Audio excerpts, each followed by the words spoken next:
बतौर खास मुलाजा फरमाए कि अब जान रहे, अरे अब जान मदीने के जाने सितारों से अब रास्ता पूछ लूंगा। एक बार धीरे से बोलिए सुभान अल्लाह। कदम उठ रहे हैं मदीने की जानिब, सितारों से अब रास्ता पूछ लूंगा। और मेरे मुस्तफा को तो सब जानते हैं, किसी से भी उनका पता पूछ लूंगा। मेरे मुस्तफा को तो सब जानते हैं, किसी से भी उनका पता पूछ लूंगा। मेरे मोहतरम बुजुर्गों और दोस्तों, अब असल मकसद जिसके लिए हम और आप हजरात यहाँ पर जमा हुए हैं, मैदान खिताबत, तो मैं बिला किसी ताखीर मैदान खिताबत में कदम रखते हैं और सरजमीन लखीमपुर पहुंचते हैं। आपके दरमियान ऐसे खतीब की आमद होने जा रही है जो आप बखूबी वाकिफ हैं और जानते हैं, जिसकी तकरीर, जिसका चर्चा, जिसका सोहरा खास आप में होता है। मैं बिला किसी ताखीर जनाब हजरत मौलाना अखलाक साहब कासमी से गुजारिश करता हूँ कि तशरीफ लाएं और अपने मवाइज़े हसना से हम सामाईन को मुस्तफीज फरमाएं। इस शेर के साथ उनका इस्तकबाल है कि हम्द के वाजिबात कह दीजिए, हम्द के वाजिबात कह दीजिए, बात बहरे नजात कह दीजिए, रोशनी में किताब और सुन्नत के दिल में उतरे वो बात कह दीजिए। मैं पर जनाब हजरत मौलाना अखलाक साहब कासमी। व नस्तईनुहु व नस्तगफिरुहु व नु'मिनु बिही व नतवक्कलु अलैहि व नऊज़ु बिल्लाहि मिन शुरूरि अनफुसिना व मिन सय्यिआति अमालिना। मन यहदिहिल्लाहु फला मुज़िल्ल लहु व मन युज़लिलहु फला हादिय लहु व नशहदु अन ला इलाहा इल्लल्लाह व नशहदु अन्न सय्यदना व सनदना मौलाना मुहम्मदन अब्दुहु व रसूलुहु। अम्मा बाद, फ़अऊज़ु बिल्लाहि मिनश शैतानिर रजीम। बिस्मिल्लाहिर रहमानिर रहीम। कुल्लु नफ्सिन बिमा कसबत रहीनतुन। सदक़ल्लाहुल अज़ीम। क़ाल रसूलुल्लाहि सल्लल्लाहु अलैहि वसल्लम, ला तहक़िरन्न मिनल मअरूफ़ि शैअन फ़इन लम तजिद फ़ल्का अख़ाका बिवजहिन तल्क़, औ कमा क़ाल अलैहि सलातु वस्सलाम। मोहतरम बुजुर्गों और मुअज़्ज़ज़ सामीन इज़ाम, स्टेज पे बैठे हुए काबिल कद्र उलमाए किराम, हुफ़्फ़ाज़ किराम व क़ुर्राए इज़ाम, आपने अल्लाह के कलाम से इस जलसे का आगाज हुआ, आपने समाअत फरमाया। फिर उसके बाद ना तो मनक़बत का दौर चला, आपने समाअत फरमाया। एक खूबसूरत निज़ामत के साथ हम तक पहुंचे।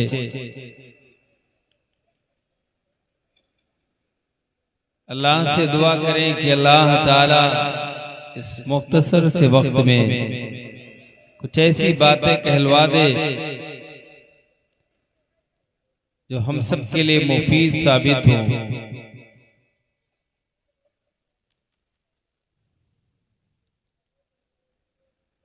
अल्लाह तबारक व तआला ने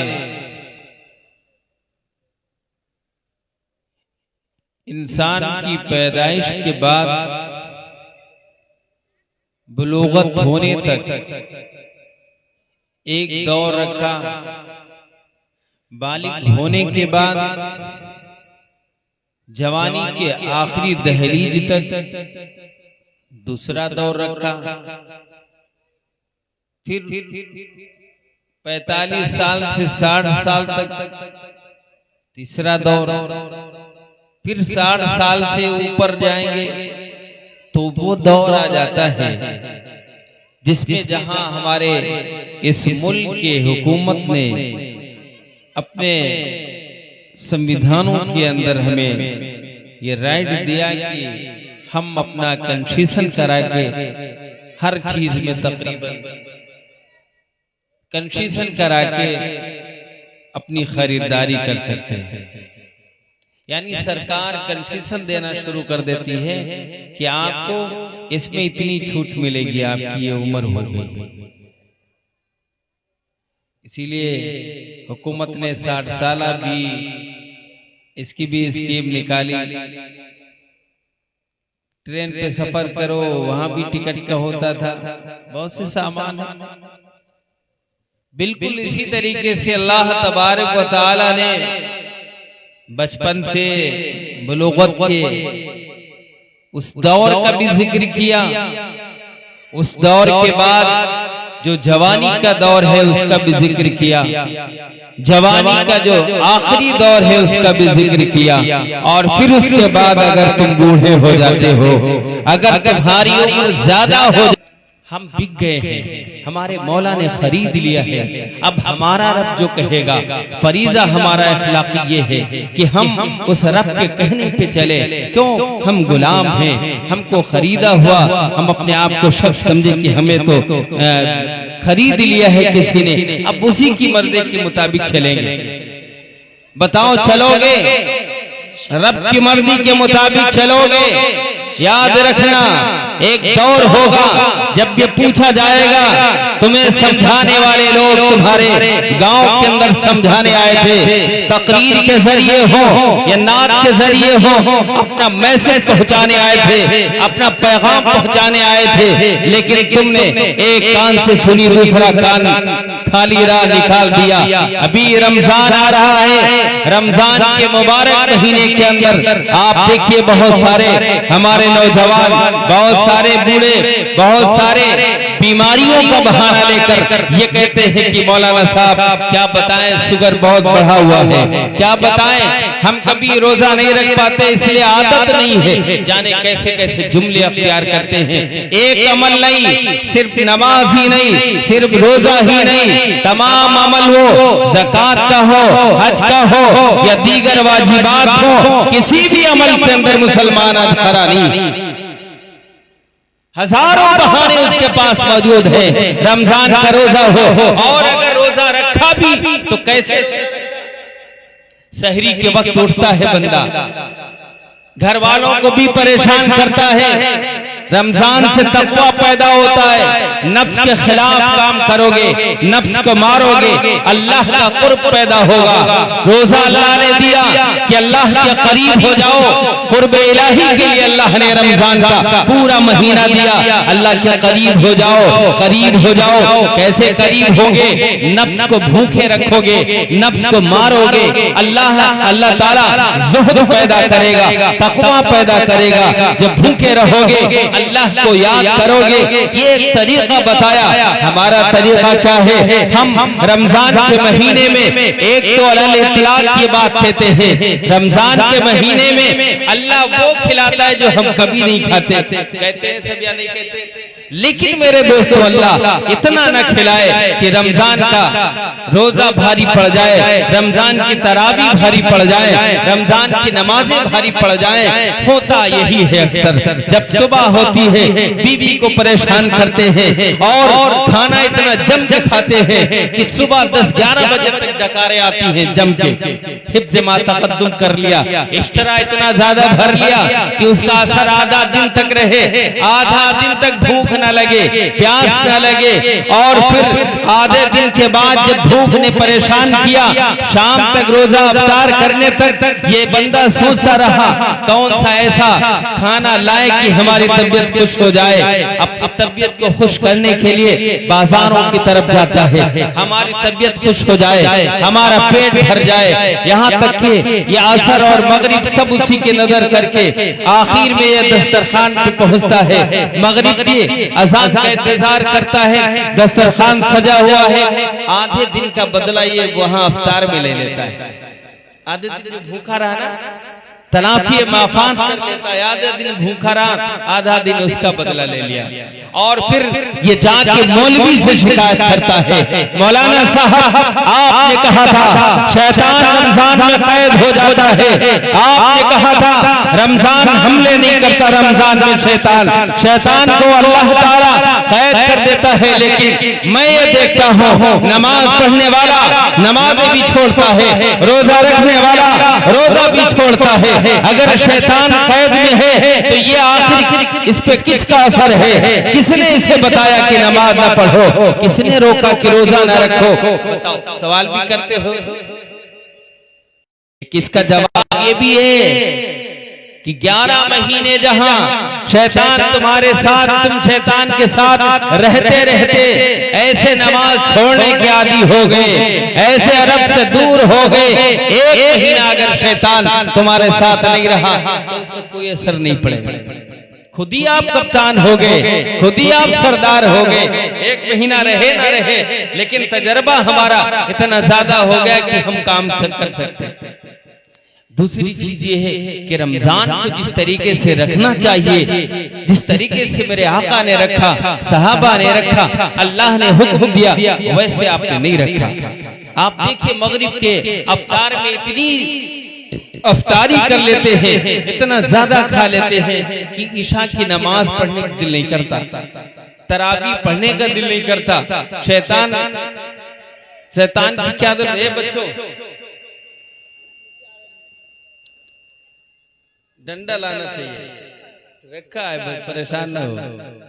अल्लाह मसल्लल्लाहु दूसरी पढ़ो ना, मसल्लल्लाहु बारी वसल्लम, समझ जाओ, फिर जाओगे नहीं जल्दी में।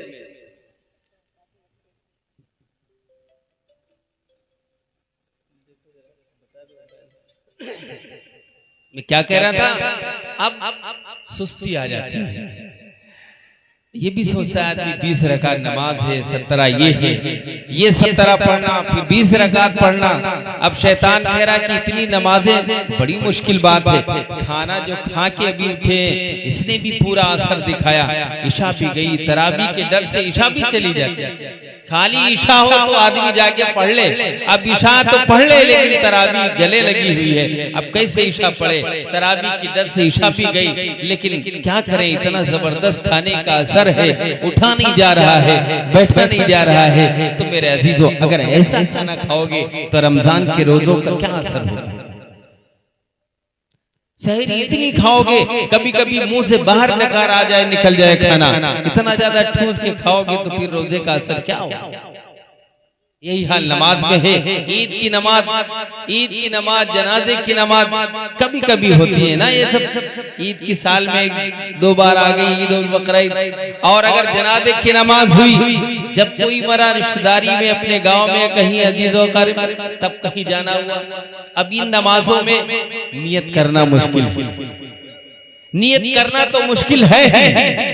इसके साथ साथ ईद की नमाज पढ़ने, अक्सर देखो जो लोग पढ़ रहे हैं, 6 जायद तकबीरें हैं, 3 पहले 3 दूसरी रकात में, लेकिन इन तीनों जायद तकबीरों को कब कैसे कहना है, अल्लाह अकबर, कितनी बार हाथ उठाना है, कितनी बार नहीं उठाना है, इस चक्कर में एक नमाजी दूसरी नमाजी को देखते हुए अपनी सारी नमाजें खराब कर देता है, नमाज से बाहर हो जाता है।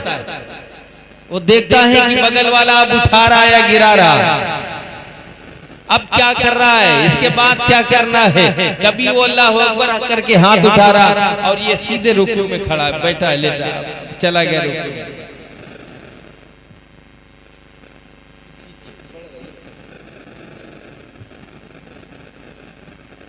तो ये जो सूरत हाल है हमारी नमाजों की, ये सूरत हाल बताओ है या नहीं?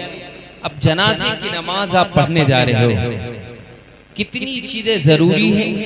2-4 चीजें इस जनाजे के अंदर हैं, कुछ नहीं है। खड़े होना, तकबीर कहना, इसके अलावा तीसरी कोई चीज नहीं। अब इसके बाद पढ़ना है, एक तो नियत करना, नियत तो दिल के इरादे का नाम है, अल्फाजों के साथ अदा कर दे, सुन्नत वो भी अदा हो जाएगी।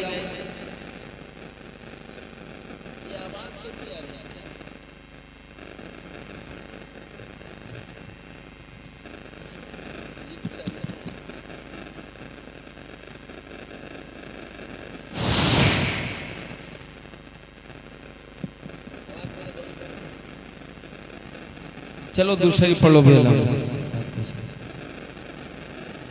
मैं क्या अर्ज कर रहा था? जनाजे की नमाज आखिरी नमाज है, दुनिया से जा रहा हो। अब जो आप बेहतर तरीके से उसके हक में पेश कर देंगे वही उसके साथ जाएगा। हम क्या करते हैं, कुछ इलाके ऐसे हैं जो नमाज पढ़ते ही नहीं, सीधे कब्रिस्तान पहुंच जाते हैं, इंतजार करते हैं कि जनाजा यहीं आ जाए और उसे मिट्टी दे दें, बस काम हो गया। और कुछ लोग इंतजार करते हैं कि चलो भाई ठीक है हम पढ़ लेते हैं। अब पढ़ते कैसे हैं नमाज जनाजा?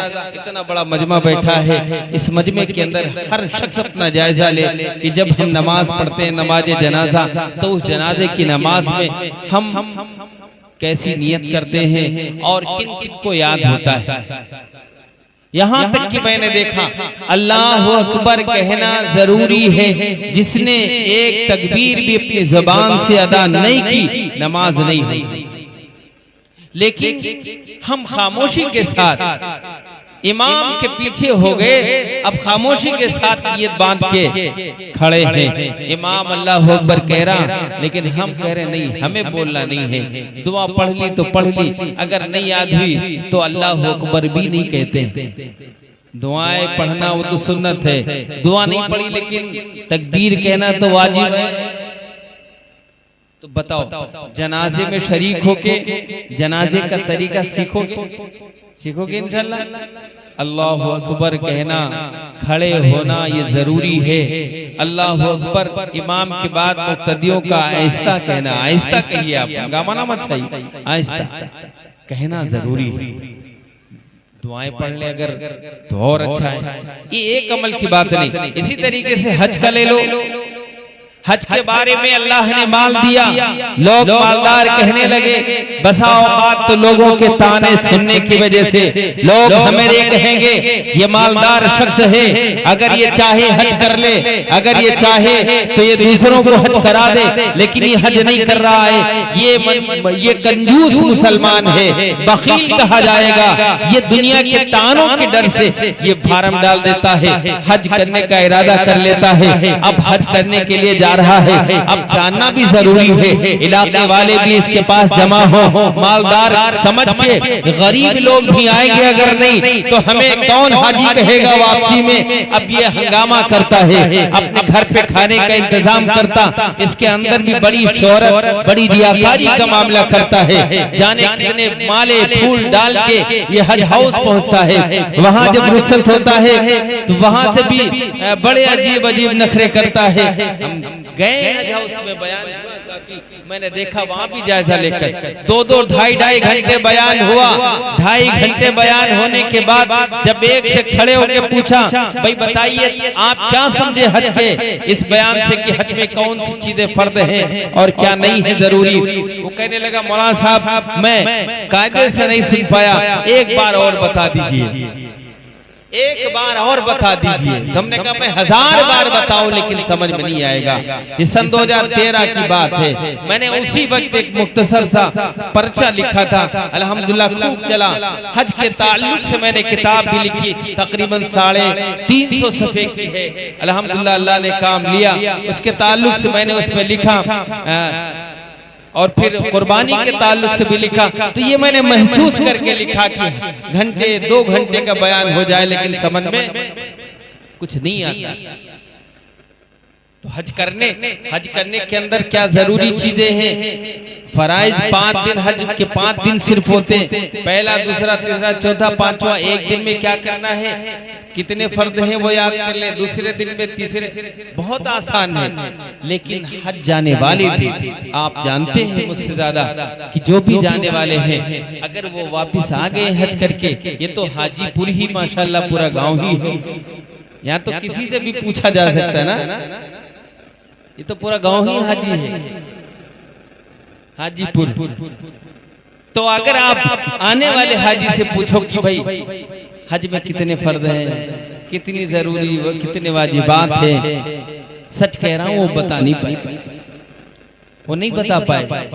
बस एक भीड़ चल रही है, एहराम बांधा, अल्लाह के घर का तवाफ किया, निकल गए, सब मीना निकल रहे, ये भी मीना निकल गए। वहां मीना से देखा अरफात जा रहे, वो भी हजरत भी अरफात चले गए। वहां से देखा आज जमा बैन सलातैन करना, वहां कर लिया। फिर मुजदलफा गए, वो भी मुजदलफा चले गए। वहां से मीना आना, वो भी चले आए। लेकिन ये नहीं जानते हैं कि क्या ये जाना जरूरी है, फर्द है या वाजिब है, ये कुछ नहीं मालूम। तो इसकी वजह सिर्फ ये है कि हमने सीखा नहीं, बगैर सीखे हज किया। ये हमारे आमाल हैं। और अगर ला इलाहा इल्लल्लाह मुहम्मद रसूलुल्लाह की बात कह ली जाए, कलमे की बात कह ली जाए, कलमा हम पढ़ते हैं, जरूर हमें याद है, लेकिन कलमे के जो तकादे हैं, कलमा जो हमसे चाह रहा है कि बंदा सिर्फ अल्लाह की इबादत करे। अल्लाह की इबादत में नफ्स परस्ती का हाल ये है कि हम रब की मर्जी का कोई ख्याल नहीं करते। अगर हमारी नफ्स किसी चीज पे चली जाए, अगर हमारी मर्जी चली जाए, तो हम लोगों से छिपके करना हो वो हराम काम कर लेते हैं। लोगों से बिल्कुल पसे पर्दा करना हो तब भी कर लेते हैं, ऐलानिया भी कर लेते हैं। और अगर लोगों के सामने करना हो तो हम उसमें भी दरेग नहीं करते। बहरहाल हमारे तमाम ये अमाल इस बात की साफ गवाही देते हैं कि हम कलमे में भी मजबूत नहीं, नमाज में भी मजबूत नहीं, रोजे में भी मजबूत नहीं, हज में भी मजबूत नहीं। बताओ किसी चीज में मजबूत हो तो किसी चीज में नहीं हो, ये अपने अंदर का खुद ही जायजा ले लो। अब जब तुम मजबूत नहीं हो तो आप क्यों ये शिकवा करते हो, हाय हम पे कैसे लोग आ गए हैं, हम पे कैसे लोग आ गए हैं, हमारे हाथ उठते मेरा रब हमारी दुआएं कबूल नहीं करता। मुसलमानों कितने बेहिस हो, तुम्हारी फिक्र का हाल ये है, तुम्हारी फिक्र का आलम ये है कि तुम्हें कोई परवाह नहीं। अजान हो रही है, होने दो, नमाजें हो रही है, होने दो, हमें कोई परवाह नहीं है। रमजान आया है, रोजे सारे रख रहे हैं, हमारे अल्फाज ये हैं।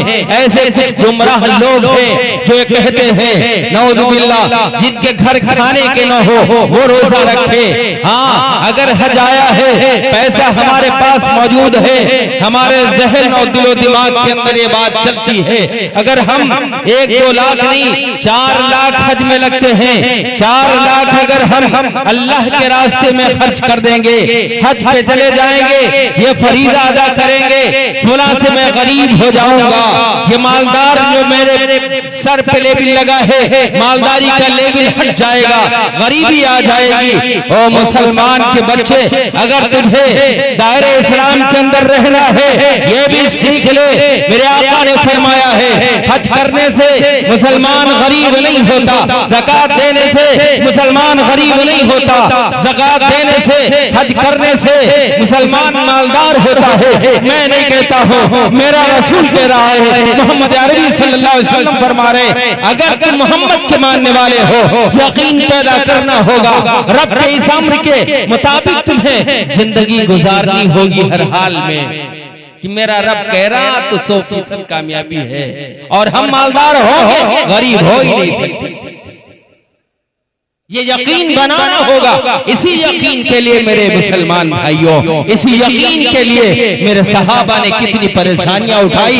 याद करो वो जमाना जब बिलाल हबशी रज़ियल्लाहु तआला अन्हु को पैरों में रस्सी बांधकर पथरीली जमीनों के अंदर, गलियों के अंदर घसीटा गया, क्या परेशानी उस वक्त उठाई थी। और दिल आजारी के लिए नौजवान लड़कों ने कोई रास्ता, कोई गली, कोई चौराहा बाकी नहीं रखा जहां हजरत बिलाल को रुसवा न किया हो, जलील न किया हो। मुसलमानों, हमें आपको लगता है दीन बड़ी आसानी से, ये मदरसों के जरिए से, मुल्लाओं के जरिए से, हुफ्फाज और कुर्रा के जरिए से हम तक आ गया है। टोपियां हमारे सरों पे आ गई, लुंगियां हमारे जिस्मों पे आ गई, कुर्ते हमारे जिस्मों पे आ गए, अब बस दीन मुकम्मल हो गया। नहीं, इसके पीछे बड़ी कुर्बानियां साहबे कराम ने दी हैं, और कुर्बानियों को 24 घंटे में एक बार अगर याद कर लोगे, मैं उम्मीद करता हूं कि आप सही रास्ते पे आ जाओगे।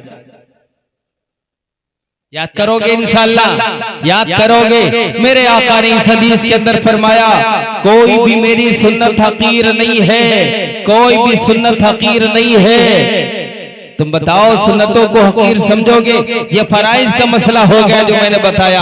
सुन्नतों को भी हकीर नहीं समझना है। सुन्नत को हकीर अगर आप देखना है आपको, आप चलो हज़रत बुज़ुर्ग गिफ़ारी रज़ियल्लाहु तआला अन्हु की तरफ। एक सहाबी हैं, मेरे आका के मानने वाले तमाम सहाबी हैं, अपने दिलो जान से कुर्बान होने वाले तमाम सहाबी हैं। उन सहाबी में एक सहाबी जिनका नाम हज़रत बुज़ुर्ग गिफ़ारी रज़ियल्लाहु तआला अन्हु।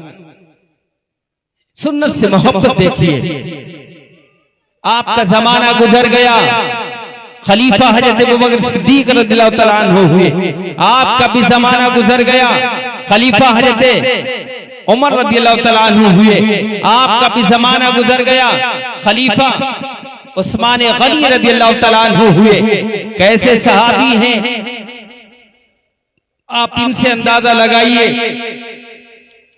आपके जमाने में लोगों ने शिकायत की, मदीने वालों ने अबू ज़र गिफ़ारी रज़ियल्लाहु तआला अन्हु चौराहों पे खड़े होकर हमसे जबरदस्ती अल्लाह के रास्ते में माल लेने के लिए बजिद होते हैं, जबरदस्ती करते हैं। मदीने वालों की शिकायत से लगातार ये शिकायत आती रही, लगातार शिकायत करने से आपको बाहर मदीने से भेज दिया। वहां वालों की शिकायत से फिर मदीने बुला लिया, फिर मदीने वालों की शिकायत से आप खुद ही रब्जा चले गए। कहाँ चले गए? रब्जा एक जगह है। आप देखिए मेरे आका से कैसे मोहब्बत करने वाले सहाबा हैं, जो हमारे लिए आइडियल हैं, नमूना हैं, जिनको हमारे लिए बताया गया ये आपके लिए नमूना है। देखिए कैसे सहाबी हैं। ये जब रब्जा के अंदर जाते हैं, आपके साथ आपका परिवार है, आपके साथ मुख्तसर सा आपका असासा है, बकरियों की शक्ल में, ओढ़ने बिछाने की शक्ल में एक दो बिस्तर है और इसके सिवा कुछ नहीं है।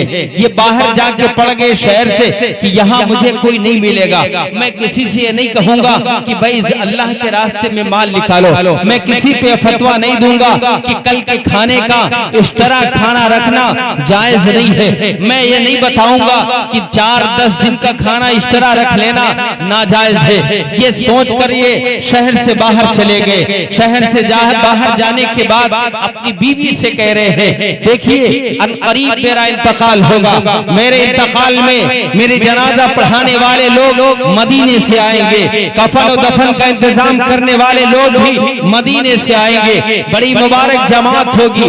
वो जमात जब आए, वो अल्लाह के रसूल के मेहमान, वो हमारे मेहमान। मेरे अल्लाह के रसूल ने फरमाया है, अगर कोई मेहमान हो तुम्हारा तो उसको खाना खिलाओ। उसको खाना खिलाना मेरी सुन्नत है। अल्लाह रहमतों की बारिश करता है ऐसे घरों के अंदर, ऐसी बस्तियों के अंदर जहां मेहमानों का इकराम होता है। आप देखिए मदीने को, मदीने वालों ने जो नुसरत किया, जो मदद की और जो मेहमान नवाजी की। यसरब को मदीना इसीलिए कहा गया। आपके आने से पहले मदीने की जो सिफत थी वो मेजबानी थी, वो मेहमानों का इकराम था। शाह तुब्बा ने जब मदीने पे हमला करने के गरज से 300 साल पहले, मेरे आका के आने से 300 साल पहले मदीने पे हमला करने की गरज से जब ये करीब आता है, ये करीब आकर हमला करने के करीब होता है कि हाँ उसकी तैयारियां चल रही हैं, इतने में वो मदीने वालों को खबर हुई कि हम पे कोई चढ़ाई करने आया है। उस चढ़ाई करने के गरज क्या थी? सिर्फ लूटना था, सिर्फ मदीने को खराब करना था, बर्बाद करना था। यसरब को, यसरब वालों ने सोचा उनका काम है लूटना, उनका काम है तबाह बर्बाद करना, शहर के अंदर खोरेजी करना। हमारा काम ये है, वो हमारे मेहमान हैं, वो नहीं जानते कि यहाँ खाने पीने की चीजों का इंतजाम कहाँ होगा। उन्हें नहीं मालूम है यहाँ के नशो फराज की चीजें क्या है। उन्हें नहीं मालूम है कि कैसे हमें यहाँ कैसे जरूरतें अपनी तमाम पूरी करनी है। हाँ हमारा ये अखलाक़ी फरीदा है, वो हमारे मेहमान हैं, हम उनको जाके खाना खिलाए। मदीने वाले खाना बना के अपने सरों पे हांडिया रख के उनके लिए खाना लेके जा रहे हैं। किनके लिए? जो मदीने वालों को लूटने आए हैं। अपना फरीदा देख रहे क्या है, अपना काम है मेहमानों को खाना खिलाना। वो सरों पे हांडिया लेकर जब मैं उन लोगों के पास पहुंचे, उन लोगों ने देखा इसमें शायद कोई जहर वगैरह ना मिलाया हो, कोई चाल ना हो, दुश्मन की ये कोई चाल ना हो कि हमें अपने हमले से रोक दे या हम पे हमला करने वाले हो। बहरहाल यहाँ नियत बिल्कुल साफ थी, मदीने वालों के अंदर कुछ ऐसा नहीं था। वो गए, उनके करीब जाकर हांडिया सामने रख दी। उन लोगों ने पूछा भाई इसमें क्या है, तो कहा इसमें खाना है। मैंने सुना आप कई दिन से यहाँ तशरीफ लाए हैं, मैंने सोचा कि क्यों ना आपको खाना पहुंचा दिया जाए, ये आपके खाने का इंतजाम है। शायद तुब्बा ने फौज से कहा कि नहीं, कोई खाना नहीं खाएगा, पहले ये खुद खाएं जो लेकर आए हैं। नियत बिल्कुल साफ थी, खुद खाना खाया, खा के दिखाया। जब इत्मीनान हुआ दुश्मन को कि हाँ इसमें कोई चाल नहीं है, कोई मक्र नहीं है, कोई धोखा नहीं है, तो अपने लोगों को भी कहा भाई तुम भी खाना खाओ। बहरहाल जो उसमें अकलमंद लोग थे, जो यहूदी उलमा थे, वो समझ गए। वो कहने लगे कि हाँ ये ईसाई जो उलमा थे, वो कहने लगे हाँ ये वही शहर है जहाँ आखिरी नबी हिजरत करके आएगा, आखिरी नबी की हिजरत गाह है। अगर ये वही शहर है तो ये मदीना कहलाएगा। और ये जो मदीना है, इस मदीने शहर की जो खूबियां हैं, जो खासियतें हैं, वो तमाम दुनिया के शहरों से मुमताज है, तमाम दुनिया के शहरों से अलग है। और उस नबी की जो नबूवत है वो तमाम नबियों पे जो है गालिब है, तमाम नबियों का सरदार होगा। हम जाके उस नबी का इंतजार करेंगे। अब ये नहीं गए, शायद तुब्बा अपने फौज के साथ वापस चला गया, लेकिन ये नहीं गए, मदीने के अंदर आ गए। दो रिवायतें, एक के अंदर ये है अबू अयूब अंसारी उन्हीं के खानदान से थे, उन्होंने खुद वो खत पेश किया। जब आप सल्लल्लाहु अलैहि वसल्लम की ऊँटनी बैठी आपके दरवाजे पे, दो है, एक ये कि मेरे आका ने खुद ही मांगा कि वो शाह तुब्बा का खत लाओ, और एक ये है कि हजरत अबू अयूब ने खुद ही वो खत दिया जिसमें लिखा था आखिरी आने वाले आखिरी नबी, काश आपका दौर मुझे मिलता, आपकी तरफ से मैं कलमे की दावत देता, आपकी तरफ से जद्दोजहद करता, आपकी तरफ से जो तकाजा होता दीन के रास्ते में, अल्लाह के रास्ते में, वो पूरा करता। ये 300 साल पहले की बात है। मैं कह रहा था उस मदीने की बात चल रही है, उस मदीने के रहने वालों की, मुहाजिरों की बात चल रही है, अंसार की बात चल रही है। वहीं से ताल्लुक रखने वाले हज़रत बुज़ुर्ग गिफ़ारी जहाँ के मुहाजिर थे, वहां पहुंचे रब्जा के अंदर, रब्जा के अंदर पहुंचकर यहाँ से आने वाली मदीने की जमात अब्दुल्लाह इब्न मसूद रज़ियल्लाहु तआला अन्हु की जमात है, ये पीछे से जा रही है। वहां आपका जब इंतकाल होने लगा, बीवी भी परेशान, बच्चा भी परेशान कि इंतकाल हो जाएगा, कब्र का इंतजाम नहीं, कफन का इंतजाम नहीं, कौन कब्र खोदेगा, कौन दफन करेगा, कौन जनाजा पढ़ाएगा।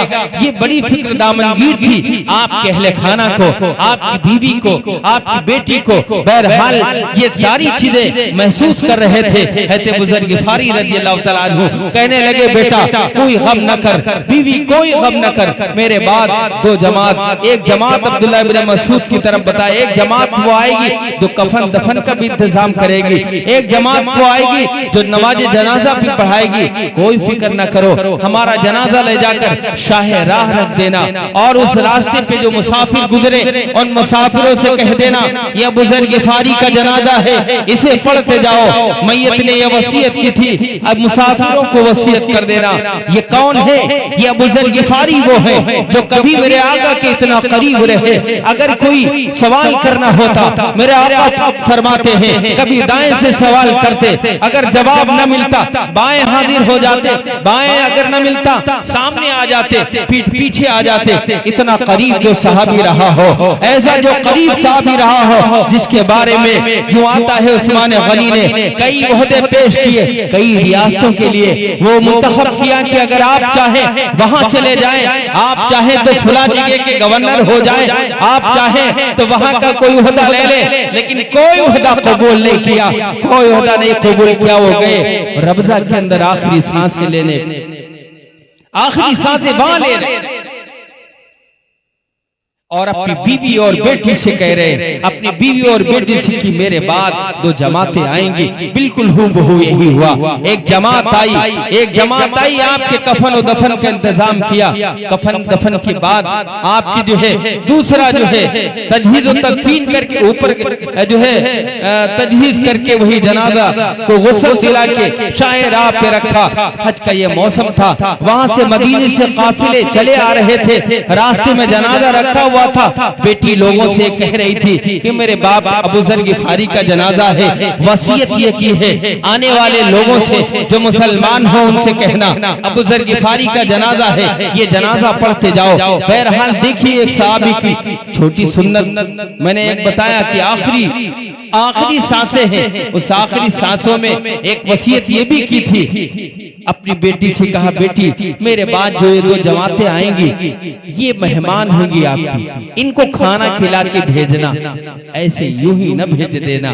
खाने में एक बकरी, मिरास में एक बकरी छोड़ी है, वरासत पे और कुछ नहीं छोड़ा, एक बकरी छोड़ा है। उस बकरी के ताल्लुक से भी अपने बेटी को वसीयत कर रहे हैं कि बेटी मेरे बाद जो जमात आएगी बगैर खाना खिलाए उसे वापिस न भेज देना, खाना खिला के भेज देना।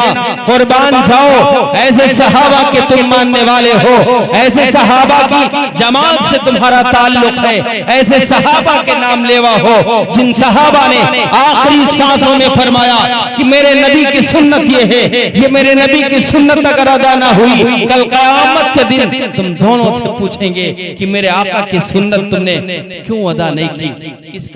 आखिरी वक्त अबू ज़र गिफारी का। और वो ये कह रहे हैं कोई सुन्नत हकीर नहीं है। आज टोपी लगाना एक मामूली बात है, आज लुंगी पहनना एक हकीर सी बात है, एक कुर्ता पहनना बहुत कमजोर सी बात है। हाँ, हम गवारा नहीं करते कुर्ता पहनकर, टोपी पहनकर, पैजामा पहनकर किसी मुअज़्ज़ज़ मजलिस के अंदर जाए और कहीं बड़े लोगों के सामने पेश हो, उसमें एक आर महसूस होती है। हाँ, हमें ये पसंद नहीं है इन लिबासों के अंदर सरकारी महकमों के अंदर जाएं, प्रशासनिक मुकाबला कोई करे नहीं, हमारी तबीयतें गवारा नहीं करती। कहां से ये चीज पैदा हुई, हमारे दिल के अंदर ये खराबी कैसे पैदा हुई? इसी चीज से पैदा हुई कि हमने किसी भी सुन्नत को अहमियत नहीं दी। अगर सुन्नतों की फिक्र होती, अहमियत होती, मेरे आका का ये महबूब तरीका है, मेरे उम्मत को दिया है, ये उम्मत वही है जो हम नाम लेवा है जिस नबी के, ये उसी का तरीका है, पसंदीदा लिबास है, ये वही नबी है जिन्होंने, जिनके मानने वाले साहबी अबू ज़र गिफारी है। आखिरी वक्त में मेरे आका की एक सुन्नत भी नहीं छूट रही। मैं अर्ज ये कर रहा था इसके बाद कि वो जमात आई, उन जमात ने जब अब्दुल्ला इब्न मसूद ने बड़ी तेजी के साथ जो मक्के की तरफ जा रहे थे, अचानक देखा शाहराह एक जनाजा रखा हुआ है। जनाजे को अचानक बैक वक्त देखकर सवारी को रोका। यूं आता है कि ऐसा अनकरीब लग रहा था कि सवारी उनके टापों में कुचल जाएगी जनाजा, उनके सवारी जो जिस पे सवार थे उसके नीचे वो जनाजा आ जाएगा, उनके खुरों के नीचे। इतनी तेज थी, अचानक तेज लगाम खींचा, सवारी रुकी, रुकते ही पूछा ये क्या है, ये किसका जनाजा है? तो बेटी ने कहा ये अबू ज़र गिफारी का जनाजा है। अबू ज़र गिफारी ने कहा था मेरे मरने के बाद मेरा जनाजा रोड पे रख देना, आने वाले जो मुसलमान मुसाफिर हो उनसे कह देना कि इसका जनाजा पढ़ते जाओ, ये अबू ज़र गिफारी का जनाजा है। कुर्बान जाओ, ये दर्दनाक आवाज सुनकर, ये तरीका जो है देखकर मेरे ये महबूब सहाबी अब्दुल्ला इब्न मसूद रज़ियल्लाहु तआला अन्हु, ये वो सहाबी हैं जिनके बारे में यूं आता है जब भी कोई तफसीर की बात हो इन पे जाकर मामला टिकता है और वही फतवा हो जाता है। बड़े ये मुहद्दिस मुफक्किर और ये बड़े मुफस्सिर समझे जाते हैं, उन पढ़े लिखे 10 उलमा में शुमार होता है जिनका एक क्वालिटी से ताल्लुक है। चोटी के जो लोग हैं उनमें इनका नाम है। सवारी रुकी, रोने लगे और उनके हाल पे रहम आया और यूं याद किया कि मेरे आका ने फरमाया था अबू ज़र चलते फिरते इनकी मौत आएगी, वही मैं आज देख रहा हूँ। बहरहाल बहरहाल उसके बाद वसीयत के मुताबिक आपने नमाज जनाजा पढ़ाई, तजहीज और तकफीन की। उसके बाद फिर अपने सफर पे रवाना हो गए। सफर पे रवाना होने पे जब दोबारा चलने लगे, बेटी ने दामन पकड़ लिया। बेटी ने दामन पकड़ लिया। दामन पकड़ के कहा, मेरे वालिद मोहतरम ने एक वसीयत की थी, वो वसीयत भी पूरी कर रहा हूँ। कुर्बान जाओ मेरे नबी के इन चाहने वालों पे, कुर्बान जाओ सुन्नत से मोहब्बत करने वालों पे। देखिए आखिरी वक्त की जो वसीयत है, यूं कह रही बेटी कि वे दामन पकड़ के कह रही है, मेरे वालिद ने कहा था मेहमानों को बगैर खाना खिलाए न जाने देना। मेरे वालिद की ये सुन्नत पूरी कर दो मेरा वालिद, वरना कयामत में दामन। ये हमारी सहाबा है, सहाबा की ये खानदान के लोग हैं और उन्हीं के तुम वारिस हो, उन्हीं की उम्मत के तुम अलमबरदार हो, उन्हीं के लोगों के मानने वालों की सब में खड़े हो। अगर तुम सुन्नतों का पास नहीं करोगे, अगर तुम फर्जों का लिहाज नहीं करोगे, अगर तुम नहीं करोगे तो बताओ कौन आएगा, कौन ये फिक्र करेगा मेरे आका का तरीका ये है, कौन तुम्हें बताएगा नमाज पढ़ना कितना जरूरी है, फर्ज हज करना कितना जरूरी है, रोजे रखना कितना जरूरी है। तुम्हारे दिल तो हिल जाने चाहिए जब अजान हो, मस्जिद की सफे खाली हो, अफसोस होना चाहिए अपने आप पे कि हाय अजान दी, मेरे आका का एक फर्ज जो जरूरी पूरी करना, नमाज पढ़ना जरूरी, जिसको पूरा करना जरूरी है, लेकिन आज कुछ नहीं हो रहा। यही एक बात कहनी थी, कल जब जन्नत में सबका टिकट कट जाएगा, जाने लगेंगे, उस वक्त अफसोस करोगे हाय काश मैं भी चला जाता। इसके आगे है फी जन्नातिन यतसाअलून, जन्नती पूछेंगे अनिल मुजरिमीन, पूछेंगे गुनहगार लोगों से, कैसे भाई तुम जन्नत, कैसे तुम ऐसे जहन्नम में पहुंच गए। फलन मिनल मुसल्लीन, यूं आता है तब वो कहेंगे कि हाय क्या करें, हम नमाजें पढ़ते थे छोड़ देते थे, नमाजें छोड़ देते थे। आज ये अक्सर बीमारी है, पाबंदे नमाज अगर कहीं कोई 1 2 4 10 दिख जाए तो बड़ी मिसाल दी जाती है, माशाल्लाह बड़ी नमाज की पाबंदी है। और एक दौर ऐसा था छोड़ने वालों की तादाद गिन ली जाए, वरना कोई नमाजें नहीं छोड़ता। नमाज पढ़ना तो जरूरी है ही, नमाज तो पढ़ेंगे ही, ये जरूरी चीज समझी जाती थी। रोजा रखना जरूरी समझा जाता था, हज करना जरूरी समझा जाता था। ये तमाम अरकान जो फर्ज हैं ये तो जरूरी थे ही, बल्कि छोटी छोटी सुन्नतों पे भी अमल करना जरूरी समझा जाता था। आज जहां औरतों के अंदर इर्तिदाद, आज जहां नौजवानों में एक ऐसी मस्ती है, मैं खुल्लम खुल्ला कहता हूँ मोबाइलों ने जितना गुमराह किया हमारे माशरे के नौजवानों को, आज जिस कदर फालतू शख्स जो भी आप देखेंगे मुसलमान तबका का जितना ज्यादा औसत बढ़ा हुआ है, किसी दूसरे मजहब का बढ़ा हुआ नहीं। मुसलमान माशरे में नौजवानों का जो औसत बेकार लोगों का है बढ़ा हुआ, उतना किसी भी माशरे के और कौम के मानने वाले नौजवानों का खराबी और खुराफात पर बढ़ा हुआ नहीं। ना तो इन्हें पढ़ना आता, ना तो इन्हें कोई इल्म की दिलचस्पी के अंदर है, और ना तो ये तरक्की करना चाहते हैं, ना तो दीन और दुनिया कुछ कोई मतलब नहीं। मोबाइलों के जरिए से मुफ्ती हो गए, एक मसला आया, एक हदीस आई, ये नहीं मालूम कि हदीस की सनद हमसे इजाजत है या नहीं आगे फॉरवर्ड करने की। आपने किससे पढ़ा, आपका शेख कौन है? आपका शेख तो हजरत गूगल है। उसने किससे पढ़ा? उसने एक यहूदी को, जिसने इसको इजाद किया, कोई कौन है वो? इसको इजाद करने वाला कौन है? इस हदीस को यहाँ मोबाइल के अंदर डाला है जिसने, वो शेख कौन है? तुम्हें नहीं मालूम, लेकिन आपके पास मैसेज आया है, आपने दूसरों को बता दिया। आप हदीस मुंतकिल कर रहे हो, आपको जो इजाजत मिली है किससे मिली है? किसी से नहीं मिली। एक फतवा आया हमारे पास, फतवा आया, जायज नाजायज क्या है हम नहीं जानते, लेकिन हम दूसरों को बता रहे हैं कि भाई जुमा आ रहा है, जुमे की मुबारकबाद दो, 10 लोगों को मुबारकबाद दोगे, बिल्कुल जन्नत पक्की है। बाकी नमाजें पढ़ो ना पढ़ो, रोजा रखो ना रखो, बस मैसेज फॉरवर्ड करते रहो, जन्नत तुम्हारी पक्की है। और यही कर रहे हैं नौजवान बस बैठे, यही तो नहीं कर रहे हैं। इससे फारिग होए तो अपना दिमाग अय्याशियों पे लगाते, जाने क्या क्या तरीके राइज है खुराफात के। जिन हाथों की उंगलियों से तस्बीह पढ़ना चाहिए था, उन उंगलियों से इन खुराफातों का सामना आप कर रहे हैं, देख रहे हैं। इसलिए मैंने हर तबके के लोगों को, बच्चों को भी, बूढ़ों को भी, नौजवानों को भी, सबके ताल्लुक से कहा, मेरा रब इतना ख्याल रखता है, मेरा रब इतना करीम है, मेरा रब इतना रहम करने वाला है कि हर तबके के लोगों को जब भी जिसको मौका मिले आ जाए हमारे दर में। अगर कोई एक बच्चा आह लगाता है, अल्लाह उसकी भी सुन के माँ की शक्ल दे देता है। एक जवान अगर आह लगाता है, असहाबे कहफ की शक्ल दे देता है। और अगर एक बूढ़ा कोई आवाज लगाता है, रब माँ की मिसालों की कसमें खा के कहता है, मुझे रहम आता है सफेद बाले, सफेद दाढ़ी वालों पे, जिनके बाल सफेद हो गए हो, मुझे रहम आता है, मुझे रहम आता है। और उस रहम पे उसकी दुआएं, फ़क़ाल वजबत, क़ालू मा वजबत या रसूल अल्लाह, क़ाल अल जन्नतु। एक शख्स को आप सल्लल्लाहु अलैहि वसल्लम ने सूरे इखलास पढ़ते हुए देखा कि सूरे इखलास पढ़ रहा, सूरे कुल हुवल्लाहु अहद। आप सल्लल्लाहु अलैहि वसल्लम ने फरमाया इस पे वाजिब है। तो साहबा ने कहा, अल्लाह के रसूल क्या वाजिब है?